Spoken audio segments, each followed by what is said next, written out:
काश्मीर पहलगाम आतंकवादी हमला घटना राउरकेलार दंपति पहलगाम को बुलिबा को जाइथिले। पहलगाम फेरी न्यूज 7 आगे छाती थरा घटना बखाणी राउरकेलार प्रमोद नायक 22 तारिख सकाळे पहलगाम होटेल पहुंचवा पर होटेल निकट पहाड़ तल को बुलिबा को जाइथिले, किंतु बाट बणा करदेला टूरिस्ट ड्राइवर कहिथिला प्रथमे चंदनबाड़ी बुलिबा को चलंतु, फेरिले होटेल निकट पहाड़ तल को बुलिबा को जिबे।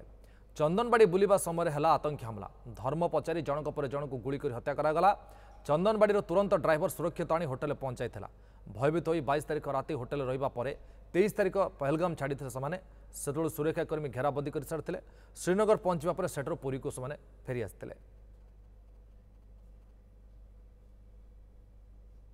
होटेल फ्रंटा तो हूँ पहाड़ पहाड़ तले ही इनसीडेंट घटी क्या मन भितर गोटा ये ना भयर वातावरण भितर आम पूरा टेंशन भितर रहीगलु।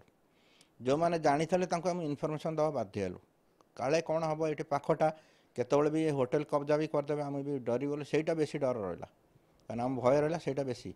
राति सारा आम कहीं शोनी जगन्नाथ को डाक किए हनुमान चालीसा पढ़ी पड़े राति पार है तो चिंता कलु जहाँ जगन्नाथ ही आमको बचाईदे। जो जो ड्राइवर आमको से न कही था आम से जगह जाता तो कौन होता आम कहीपर था से समय ही आम जाऊँ तेणु सी आमको ताहारी कंठे जगन्नाथ बसतु आम तो जहाँ ओडिशा लोक आम कभी जगन्नाथ कंठे बसले से आमको दूर को नहीं गला।